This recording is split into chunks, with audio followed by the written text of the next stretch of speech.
Rahayu Sagung Dumadi. Mari kita bertekad di hari baru ini, di kesempatan hidup yang masih diberikan semesta kepada kita.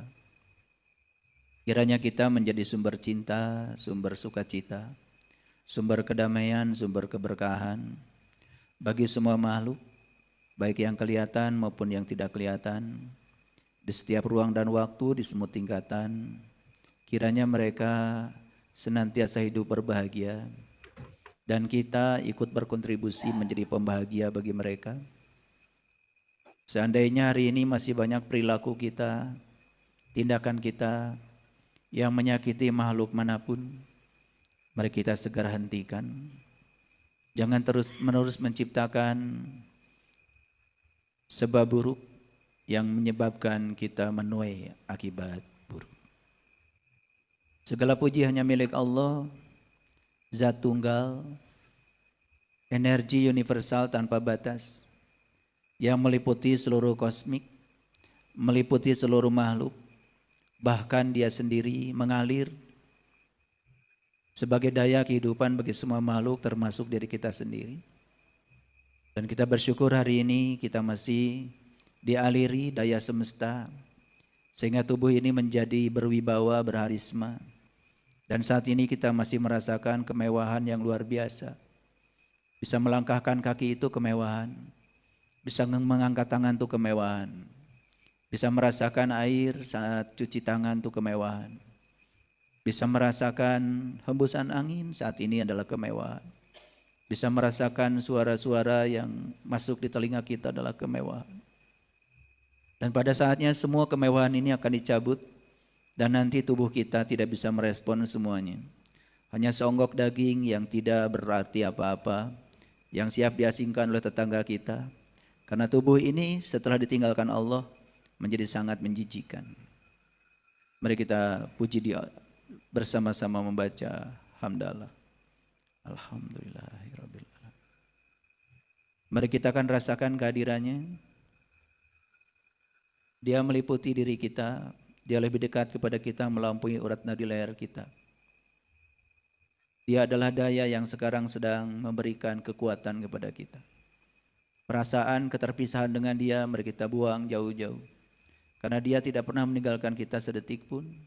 Dia selalu membersamai kita, memenuhi seluruh kebutuhan kita tanpa syarat. Mari kita mohon ridho dan berkahnya.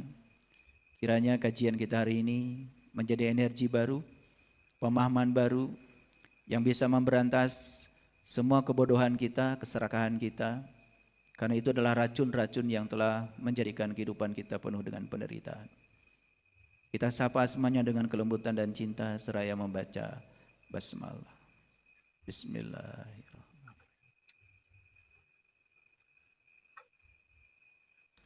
Naluri manusia yang berkuasa biasanya ingin mempertahankan kekuasaannya. Apalagi ketika dia merasa kekuasaannya telah membuat dia berada di zona nyaman.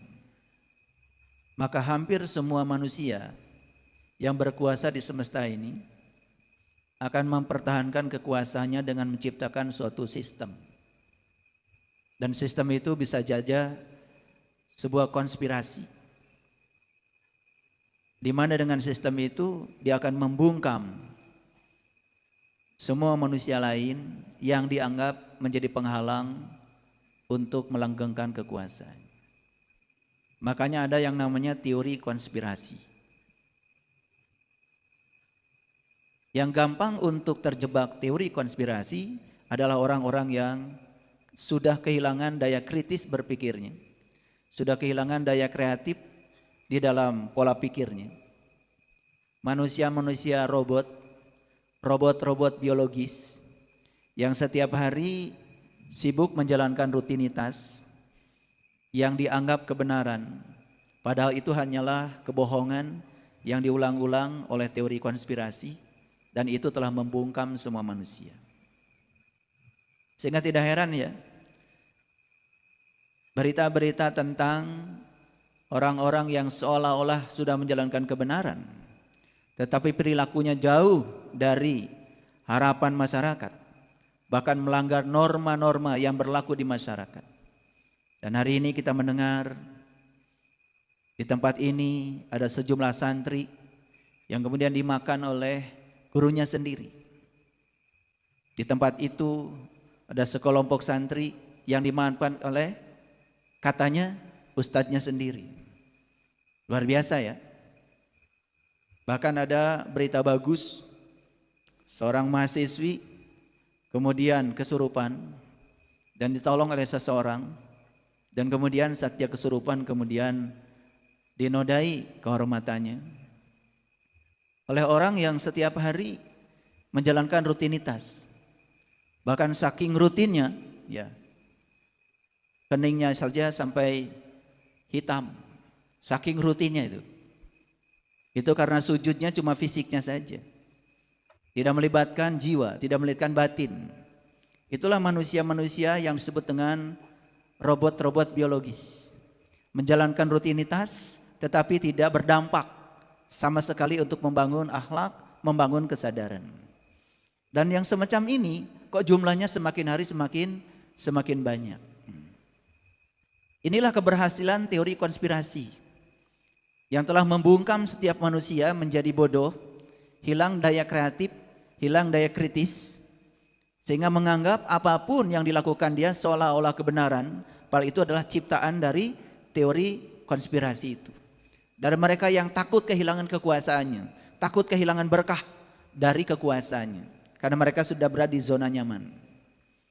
Apalagi kalau penjajahan itu dilakukan atas nama agama dan Tuhan. Itu paling mudah.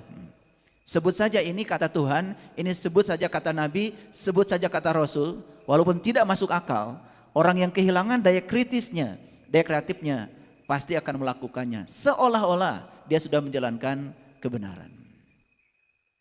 Oleh karena itu, hari ini saya ingin menyampaikan selamat buat para sahabat yang terpilih, baik yang hadir di sini maupun yang mendengarkan kajian ini di rumahnya masing-masing. Karena hari ini saya akan mencoba menodai keperawanan Al-Quran. Jadi kita nodai sedikit keperawanan Al-Quran ini. Karena sampai sekarang Al-Quran ini masih perawan. Hanya disentuh-sentuh aja bagian luarnya, dibaca oleh banyak orang, tetapi esensinya, kedalaman maknanya hampir tidak pernah disentuh. Oleh karena itu kajian hari ini sangat berbahaya, karena akan membuat seseorang menjadi sadar akan dirinya bahwa selama ini dibungkus oleh ilusi-ilusi palsu, sehingga dia selama ini tidak sadar kalau dirinya itu sudah kehilangan jati diri yang asli. Itu bahayanya. Setelah mendengarkan kajian saya, maka para sahabat akan menjadi sadar, sehingga akan bangkit dari ilusi dan memasuki dunia baru, yaitu dunia kesadaran. Sudah siap? Oke. Makanya judulnya saja menyeramkan ya. Hidangan langit dan kemenangan. Kalau berbicara langit di Quran, hati-hati ya. Karena kita ini otak kita ini sudah terlalu banyak informasi, terutama informasi yang destruktif, informasi yang terdistorsi, informasi yang bukan sebenarnya. Tapi karena seringnya informasi masuk dalam proses repetisi, bahkan informasi itu sudah masuk di long term memory kita, ya, masuk ke memori jangka jauh, jangka panjang, yaitu alam bawah sadar kita, dan seolah-olah itu sudah menjadi kebenaran. Perhatikan ya, bumi kita ini di alam semesta yang sangat luas, bentuknya itu kan bulat, dan kita ini ada di permukaan bumi, betul nggak? Jadi kalau bumi bentuknya bulat, kadang-kadang ada yang di atas, kadang-kadang yang di bawah, ada yang di sini, ada yang di sini, di permukaan bumi, betul? Ya. Kalau kita menuju kata langit, biasanya menunjuknya ke atas, betul nggak? Padahal kan sebetulnya bumi ini bulat. Berarti ada dong yang sekarang sedang di bagian bawah, nunjuknya kemana? Ke bawah. Jadi konsepsi tentang langit secara fisik sebetulnya nggak ada di Al-Quran. Nggak ada. Bahkan dalam fisika, dalam astronomi, yang ada itu adalah bumi ini dibungkus oleh ruang kosong.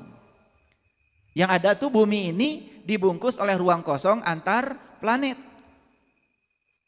Bumi ini dibungkus oleh ruang kosong antar bintang.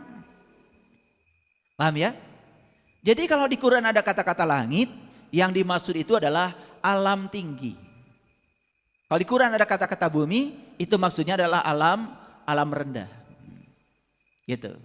Jadi langit dan bumi itu pahami sebagai alam tinggi dan alam rendah. Jadi hidangan dari langit artinya bukan hidangan dari atas, tapi hidangan yang berasal dari alam-alam tinggi. Hidangan yang berasal dari frekuensi-frekuensi yang tinggi. Hidangan yang berasal dari getaran vibrasi dari alam-alam yang tinggi. Jadi hidangan dari langit itu yang dimaksud di dalam kitab suci adalah hidangan yang berasal dari alam tinggi. Nah, kenapa begitu? Karena tubuh kita ini terdiri dari dua unsur secara global. Satu, unsur fisik, yaitu tubuh kita. Yang kedua, unsur metafisik yang tidak kelihatan, tetapi ada, eksisten. Dan itu yang membuat tubuh kita jadi berdaya. Yang sering disebut dengan tubuh metafisik. Yang intinya ada tubuh spiritual, ada tubuh intuisi, ada tubuh mental, ada tubuh energi. Itu semua terangkum dalam tubuh metafisik. Sering disebut dengan jasmani dan ruhani. Paham sampai di sini? Ya. Nah, kalau jasmani kita perlu nutrisi, karena jasmani kita terbuat dari sel-sel tubuh dan setiap sel itu perlu nutrisi. Nah, karena sel ini bersifat fisik, maka sel ini perlu nutrisi yang bersifat fisik. Paham ya? Nah, coba kalau kita makan sehat setiap hari, sel-sel tubuh kita menjadi sehat. Ya, akibatnya apa? Sel-sel tubuh yang sehat, dia akan bisa mempertahankan hidup lebih lama lagi. Makanya orang menjadi panjang umurnya. Kita olahraga, kita berjemur, ya, di bawah terik matahari supaya semua mineral-mineral yang dibutuhkan oleh sel dipenuhi. Kalau selnya sehat, tubuhnya sehat, maka tubuh ini memiliki harapan hidup jauh lebih lama. Tetapi jangan lupa bahwa kesehatan itu bukan hanya di aspek fisik. Karena tubuh kita ada yang metafisik. Oleh karena itu maka kita perlu juga nutrisi-nutrisi yang berasal dari alam-alam metafisik yang namanya alam tinggi. Nah, karena tubuh fisik ini terbuat dari unsur-unsur yang berasal dari bumi, maka tubuh fisik ini cukup dipenuhi oleh semua unsur yang berasal dari bumi. Paham ya? Nah, tubuh yang ruhani, tubuh yang metafisik itu bukan berasal dari bumi. Dia berasal dari alam tinggi. Otomatis dia harus mendapatkan nutrisi yang berasal dari alam yang tinggi. Makanya jangan heran kalau di Quran surat Ar-Rahman sering saya ulang-ulang, Allah menyatakan Rabbul Masyriqain wa Rabbul Maghribain. Jadi ternyata Allah itu menciptakan matahari juga ada dua, satu matahari jasmani, satu matahari ruhani. Matahari jasmani ya terbitnya dari timur. Tapi matahari ruhani terbitnya dari barat. Jadi timur dan barat itu pasangan. Timur itu simbol dari aspek jasmani, sedangkan barat simbol dari aspek ruhani.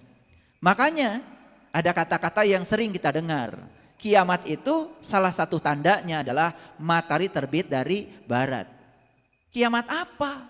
Kiam itu artinya bangkit. Artinya kebangkitan ruhani akan terjadi kalau kita sudah menyaksikan matahari yang terbit dari alam ruhani. Begitu maksudnya. Sudah bisa menyaksikan itu? Sudah bisa belum?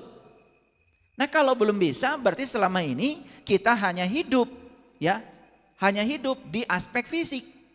Karena yang menghidupi kita pun hanya matahari fisik yang terbit dari timur. Yang matahari terbit dari baratnya, dari alam rohani sama sekali belum menyentuh jiwa kita. Nah, ini yang menyebabkan manusia tumbuh secara fisik tetapi tidak tumbuh secara spiritual. Makanya di Quran dikatakan banyak sekali anak-anak kecil yang beruban. Anak kecil yang beruban itu gambaran dari manusia ya, yang tumbuh secara fisik sampai beruban, tetapi spiritualnya tidak tumbuh, ruhaninya tidak tumbuh, tidak mengalami kedewasaan spiritual. Kenapa? Karena dia hanya tumbuh di aspek fisik, tetapi dia tidak tumbuh di aspek spiritual. Intuisinya mati, tubuh mentalnya amburadul, bahkan cakra-cakra energi dalam tubuhnya nyaris tidak mengalir. Akibatnya apa? Muncullah berbagai macam penyakit fisik. Ada yang penyakit di kepala, ada yang penyakit di dada, ada yang penyakit di perut, ada yang penyakit di kaki. Jadi seluruh organ tubuh ini nyaris tak berdaya. Karena apa? Karena mengalami simptom. Artinya apa? Artinya tubuh fisik ini sudah tidak kuat lagi menahan betapa robohnya tubuh-tubuh yang bersifat metafisik. Paham ya? Pelan-pelan ya. Ini masih 5 km per jam. Ya. Jadi ngerti ya hidangan dari langit yang saya maksud? Ya. Nah, pertanyaan sebelum saya lanjutkan. Kita butuh nggak hidangan dari langit? Butuh. Ya. Jadi yang berasal dari bumi itu yang mana? Itu tubuh fisik. Sering saya ulang-ulang di kajian saya. Orang tua kita makan nasi dari bumi. Makan kacang panjang dari bumi. Makan jagung dari bumi. Makan jengkol dari bumi. Makan petai dari bumi. Makan sayur-sayuran dari bumi. Makan daging dari rumput. Rumput dari bumi. Apa yang tidak dari bumi? Semua makanan-makanan itu dimakan. Lalu jadi saripati. Saripati di orang tua yang laki-laki disebut sperma. Saripati di orang tua yang perempuan disebut sel telur. Disemaikan oleh Allah cinta kasih kepada mereka berdua. Mereka berpelukan. Gara-gara berpelukan ketemu tuh sperma dengan sel telur di rahim ibu. Karena pertemuan itulah kemudian terjadi tubuh fisik. Gitu. Setelah tubuh fisik ini sempurna, maka Allah bilang di Al-Quran, fa iza sawaituhu wa nafakhtu fihi min ruhi faqa'u lahu sajidin. Ketika sudah sempurna tubuh fisikmu, aku tiupkan ruhku. Jadi sebetulnya dalam diri kita itu ada dua unsur. Ya, ada unsur fisik, ada unsur metafisik. Tapi kebanyakan manusia hanya berfokus pada tubuh fisiknya saja, melupakan diri sejatinya, sehingga nyaris tubuh yang metafisik ini tidak pernah diurus. Maka muncullah ayat Quran yang mengatakan, ara'aital ladzi yukadzibu biddin fazalikal ladzi yad'ul yatim. Celakalah mereka para pendusta agama, karena mereka itu mentelantarkan yatim. Siapa yatim? Yatim itu yang tak beribu, yang tak berbapak. Kalau tubuh fisik kita ada ibunya, ada bapaknya. Karena tubuh fisik kita mewarisi warisan fisik dari ibu, warisan fisik dari bapak. Iya. Makanya ibunya kurang mancung, anaknya juga pesek. Betul nggak? Bapaknya mancung, anaknya juga mancung. Betul nggak? Jadi secara fisik memang kita mewarisi warisan secara fisik. Gitu. Paham ya? Nah, tapi kita lupa bahwa sebetulnya ada diri yang sejati kita yang bukan berasal dari bumi. Itu berasal dari Allah. Dikatakan di Quran, inna lillah wa inna ilaihi roji'un. Yang berasal dari Allah itu adalah tubuh rohani kita. Makanya tubuh rohani kita ini setelah selesai menunaikan tugas di tubuh fisik harus tahu jalan pulangnya. Nah, bagaimana tahu jalan pulang? Kalau dari sekarang dia tidak tahu nutrisi buat dirinya sendiri. Makanya pendusta agama itu mereka yang mentelantarkan tubuh rohaninya. Mereka yang mentelantarkan si yatim yang ada dalam dirinya. Karena yang rohani itu tidak dilahirkan, ditiupkan di Quran juga. Jadi yang rohani tidak ada ibunya, tidak ada bapaknya. Jadi yang disebut dengan yatim itu hakikatnya adalah tubuh rohani kita. Nah, kalau kita mentelantarkan tubuh rohani kita, itulah pendusta agama. Jadi kalau kita sholat cuma fisik aja, pendusta agama. Kalau kita haji umroh cuma fisik aja, pendusta agama. Kalau kita zakat, puasa hanya fisik saja, pendusta agama. Kalau rukun Islam itu yang 5 hanya dijalankan fisiknya saja, pendusta agama. Karena kita melantarkan yatim yang ada dalam diri kita. Paham? Paham? Nah, naik kelas sedikit dong pemahamannya. Jangan gitu-gitu aja. Dan kalian ini kan sombong. Kalau sudah nyumbang ke panti asuhan. Dan menganggap yang disebut dengan yatim itu mereka yang tinggal di panti asuhan. Silahkan teliti oleh Bapak Ibu. Ada nggak anak di panti asuhan yang lahir ke dunia? Nggak ada ibunya, nggak ada bapaknya. Ada nggak yang tiba-tiba datang ke dunia? Nggak ada. Semua ada ibunya, semua ada bapaknya. Cuman ibu bapaknya tidak tanggung jawab kan gitu aja. Atau ibu bapaknya sudah meninggal. Coba saya mau tanya sama bapak ibu. Saya ini ibunya udah meninggal. Ayahnya sudah meninggal. Kasihan gak sama saya? Yatim gak saya? Hah? Sumbang dong. Karena selama ini semua didangkalkan. Ya makanya saya tadi di pembukaan, hati-hati dengan teori konspirasi. Apalagi konspirasi ini berbau agama. Dogma, doktrin yang dibuat oleh kelompok kekuasaan tertentu di dunia ini yang ingin melanggengkan kekuasaannya. Karena dia mendapatkan banyak keuntungan dari teori itu.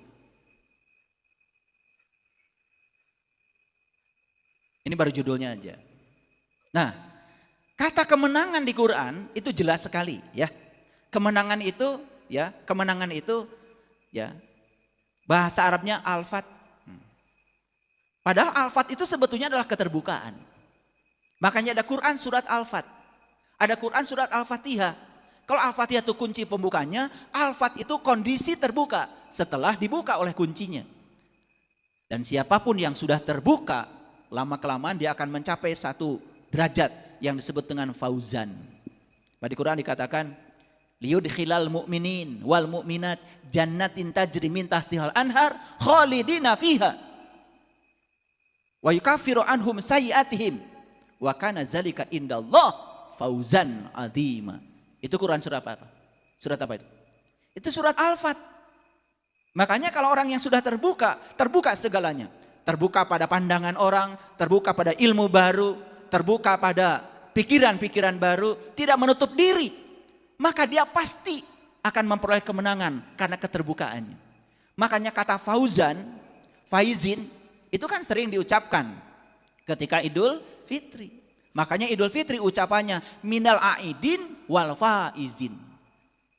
Itu doa. Doanya apa? Semoga Anda termasuk orang yang kembali id, faizin dan memperoleh kemenangan.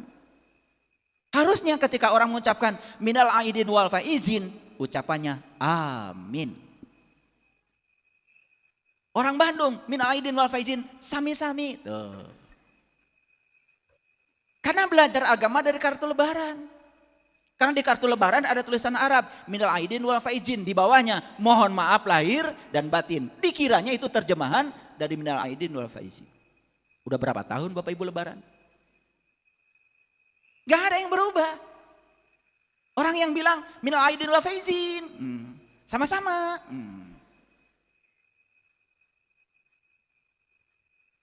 Ketololan ini sudah menyebar.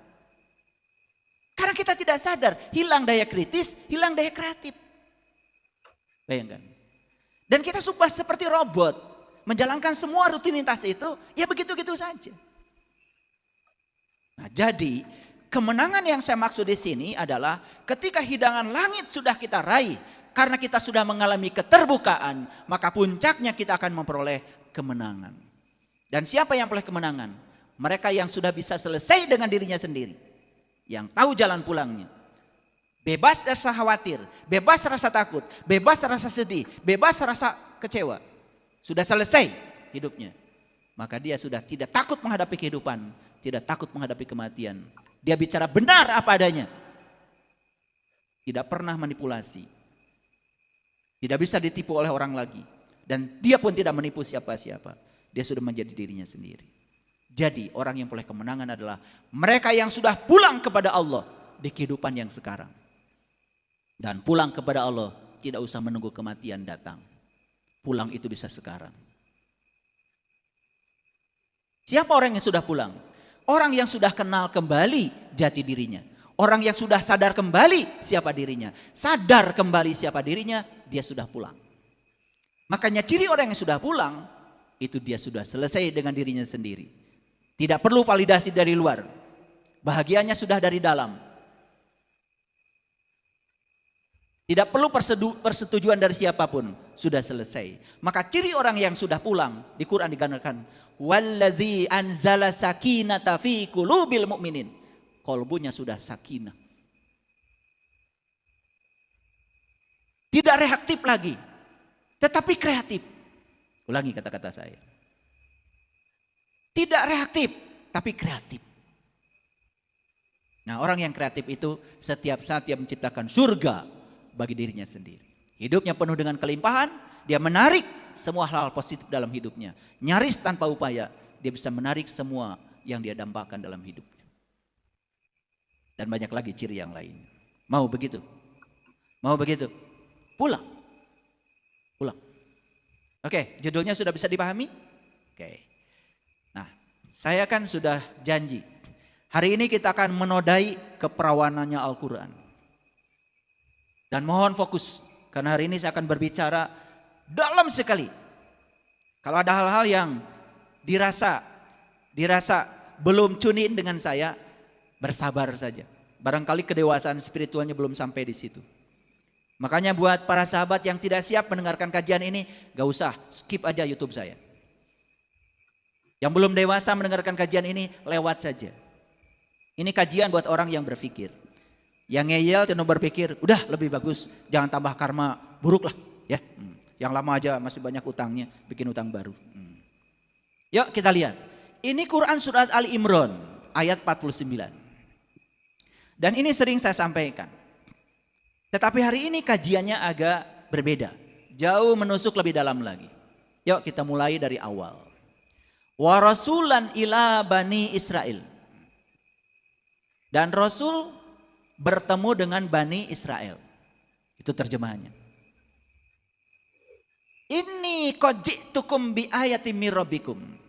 Inni akhluqu lakum minatin kahayati thair. Fanfuhu fihi fayakunu thairan bi iznillah.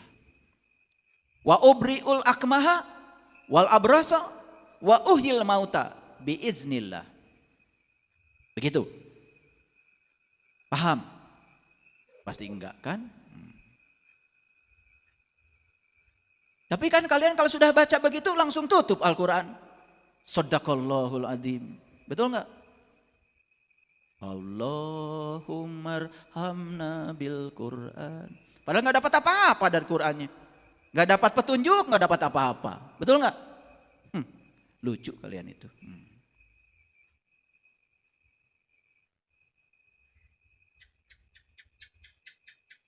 Jadi terjemahannya dan Rasul bertemu Bani Israel. Perhatikan saya. Rasul bertemu Bani Israel. Apa maksudnya? Siapa Rasul? Ada Nabi, ada Rasul. Nabi itu orang yang dapat ilmu hanya untuk dirinya sendiri. Itu Nabi. Rasul orang yang dapat ilmu untuk dirinya dan diberi izin bicara untuk menyampaikan pada orang lain. Itu Rasul. Rasul itu adalah pembawa risalah. Rasul itu bahasa Arab, bahasa Indonesia adalah utusan. Nah ini jangan diterjemahkan. Coba sekarang kata Rasul diterjemahkan, utusan. Rasulullah artinya utusan Allah. Gitu? Siapa utusan? Ya siapa saja. Allah bisa mengutus siapa saja kok. Betul nggak? Tapi ada cirinya Rasul itu. Nah cirinya kata Quran nih bukan kata saya. Yang pertama. Ciri Rasul itu bisa menyembuhkan orang buta sejak dari lahirnya. Awas ya, Rasul itu tidak pernah sekolah kedokteran. Rasul bukan dokter mata. Jadi buta yang di sini tidak ada kaitannya dengan kebutaan mata lahir. Kan Rasul itu diutus pembawa risalah untuk menyampaikan berita gembira tentang urusan-urusan spiritual, urusan rohani, bukan urusan rumah sakit. Paham ya?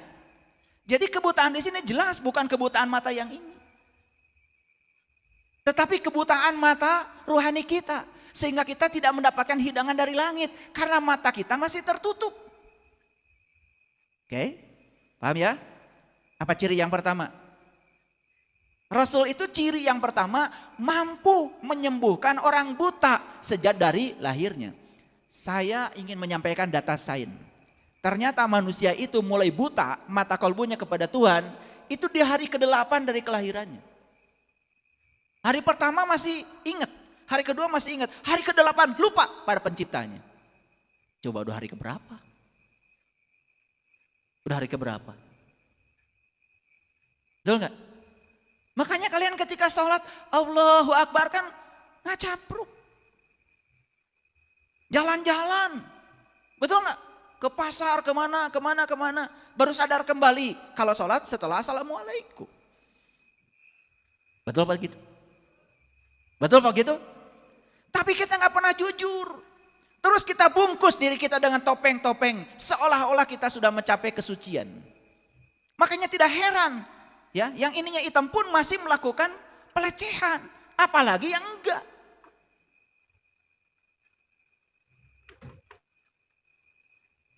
Pulang umroh pun korupsi. 60 miliar.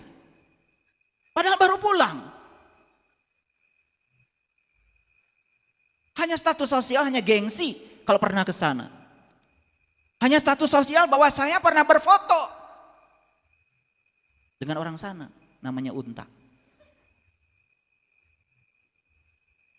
Ciri yang pertama dari Rasul itu adalah menyembuhkan orang yang berpenyakit buta sejak dari lahir. Kemudian ciri Rasul yang kedua adalah mampu menyembuhkan penyakit kulit. Bukan panu. Bukan eksim. Bukan gatal-gatal. Masa Rasul ditugasi ngurusi yang begitu? Penyakit kulit itu penyakit luar. Orang ngerti sesuatu cuma kulitnya aja, dangkal, gak tahu dalamnya. Itu ciri yang kedua. Ciri yang ketiga apa? Mampu menghidupkan orang mati. Awas. Masa Rasul itu taat sama Allah, orang yang sudah mati dihidupin lagi? Kan selama ini begitu pemahaman kita. Bukan itu. Orang yang mati kesadarannya, orang yang sudah mati sejati dirinya, orang yang sudah melupakan jati dirinya, itu orang mati. Dan mereka harus dibangkitkan dari kematiannya. Nah, dibangkitkan dari kematian, itulah kiamat. Makanya kiamat digambarkan, diawali dengan hancurnya alam semesta. Itu simbolik. Makanya kalian kalau mengalami kiamat, pasti hancur dulu. Rumah tangga berantakan dulu, baru bangkit. Kan begitu. Betul nggak? Usahanya hancur dulu, baru sadar. Kan begitu. Jabatannya habis dulu, runtuh dulu, baru bangkit. Kan jarang orang yang sedang menjabat ada di ruang pengajian seperti ini. Jarang orang sukses juga ada di tempat ini. Maaf ya, jarang. Yang ada di tempat kayak gini tuh orang-orang yang sedang mengalami kegagalan, penyakit, ya, banyak masalah, jabatan gak punya lagi, pensiun, baru nyampe sini. Tapi kita nggak ngerti-ngerti, kiamat itu selalu hancurnya alam semesta. Bukan, semua yang bersifat jasmaniah hancurkan dulu sama Allah supaya bangkit ruhaniahnya. Ngerti sekarang? Ngerti? Mau kapan kiamatnya? Ya sekarang, udah hancur gitu babak belur, nggak bangkit-bangkit. Jadi sebetulnya hancurnya segala yang bersifat materi itu panggilan dari Allah bahwa jalan kamu terlalu jauh, balik kata Allah, balik pada jati dirimu. Kapan? Sekarang. Napas itu bukan besok. Napas itu bukan kemarin, napas itu sekarang nih, sekarang di sini. Masa nggak sadar? Bernapas nggak Bapak Ibu? Kapan? Nah itu kehidupan. Mumpung masih hidup, yuk bangkit. Jangan nunggu nanti, sekarang. Apa ciri Rasul? Diulang lagi. 1, bisa menyembuhkan penyakit buta. Buta apa? Buta ruhani, buta kolbu itu. 2, dapat menyembuhkan penyakit kulit. Tahu penyakit kulit? Iya, tahu sesuatu cuma kulitnya saja. Makanya penyakit kulit itu menular. Penyakit kulit yang fisik juga menular. Eksim menular, gatal-gatal menular, panu menular. Nah, orang yang berpenyakit kulit dalam agama nular juga. Lihat orang yang berpenyakit kulit gampang menghakimi orang. Gampang menyesatkan orang. Merasa dirinya paling benar. Sebar kebencian itu pada orang lain. Menular kebenciannya. Betul apa tidak? Betul apa tidak? Nah. Biar pada ngerti semuanya. Apa ciri yang ketiga? mampu menghidupkan orang yang mati. Mati apanya? Mati kesadarannya. Kan banyak orang yang hidup itu tidak berkesadaran. Mati ingatannya kepada Allah. Mati jati dirinya sehingga tidak ingat lagi pada asal usul dirinya sendiri. Kata siapa? Ciri Rasul yang 3 ini kata siapa? Surat apa? Ayat berapa? Sampai sini ngerti ya? Lanjut dulu. Nah, Rasul bertemu Bani Israel. Siapa Bani Israel? Bani itu orang, manusia kalian. Isra itu berjalan. Bahasa Arab. Eli itu Tuhan. Jadi Bani Israel itu orang yang berjalan menuju Tuhan. Siapa? Ya siapa saja. Mau orang Garut, mau orang Tasik, orang Kerawang, mau orang Riau, orang Medan, Papua, Amerika, Austria, Jerman, siapa saja yang mau berjalan menuju Tuhan, di Quran disebutnya Bani Israel. Makanya sangat masuk akal kalau Bani Israel itu diunggulkan dari segala umat. Karena dia on the track, ada di jalannya Tuhan. Ya bersama Tuhan pasti unggul, Tuhan maha segalanya. Masuk akal. Mau jadi Bani Israel? Nah, jadi ayat ini bicara tentang dialog antara siapa? Antara Rasul dengan Bani Israel. Kapan dialog ini? Kapan dialog ini? Kapan dialog ini? Kan Quran itu kontekstual. Quran itu konseptual. Quran itu berlaku di sepanjang zaman. Bukan hanya dulu. Apa sekarang masih ada Rasul? Gelar kerasulan titik sampai Nabi Muhammad. Gelarnya. Kalau ada orang yang mengaku Rasul sekarang kalah populer. Tetapi tugas-tugas kerasulan harus ada sekarang. Harus ada. Di mana keadilan Allah? Kalau tugas kerasulan selesai sampai Nabi Muhammad. Sedangkan kita tidak hidup sejaman dengan beliau. Jadi kalau kita ini tidak dapat berita tentang kebenaran, ya salah Allah, tugasnya sampai Nabi Muhammad.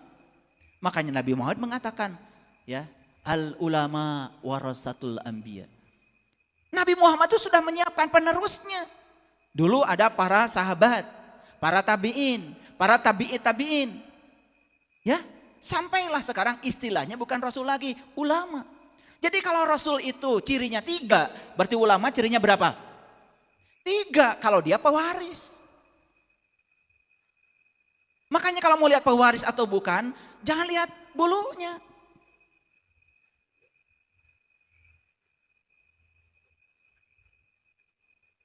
Ya saya nggak punya bulu.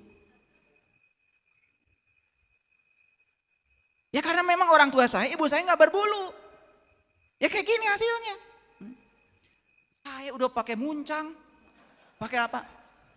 Nggak keluar, Bu. Jadi masa saya harus paksa-paksa gitu?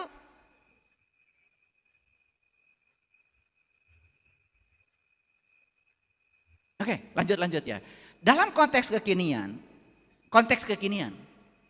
ya. Jadi yang disebut dengan Rasul bertemu Bani Israel itu dalam konteks kekinian adalah ulama yang mewarisi 3 ilmu ini. Bertemulah dengan para pencari kebenaran yang sedang bingung dalam perjalanan hidupnya. Siapa itu? Nah gitu. Kan kontekstual. Paham sampai sini? Oke. Nah lanjut kata-katanya. Sesungguhnya aku, kata Rasul dulu. Kalau sekarang kata ulama yang mewarisi. Bukan yang ngaku-ngaku. Bapak Ibu. Kalau cuman pakai dandan segala dipakai, aduh 150.000. Silakan gak percaya ke Tanah Abang. Udah dapat ini, dapat itu, dapat udah 150.000 dapat. Persoalan kita bukan itu. Itu topeng luar, kulit. Kita butuh esensi, butuh bukti. Butuh orang yang bisa mewujudkan 3 tadi. Apa tadi? Buta mata kolbu. Banyak yang buta mata kolbunya? Perlu ditolong. Banyak yang berpenyakit kulit? Perlu ditolong. Banyak orang yang kehilangan kesadaran dalam hidup? Perlu ditolong. Oke? Nah, lihat sekarang. Sesungguhnya aku kata Rasul dulu kepada Bani Israel. Konteks kekinian adalah orang yang diutus oleh Allah untuk membawa risalah. Dan setiap zaman pasti ada. Bahkan Allah mengatakan di Quran, wa ma arsalnaka illa bilisani qaumi. Dan aku tidak mengutus mereka kecuali sesuai dengan bahasa kaumnya.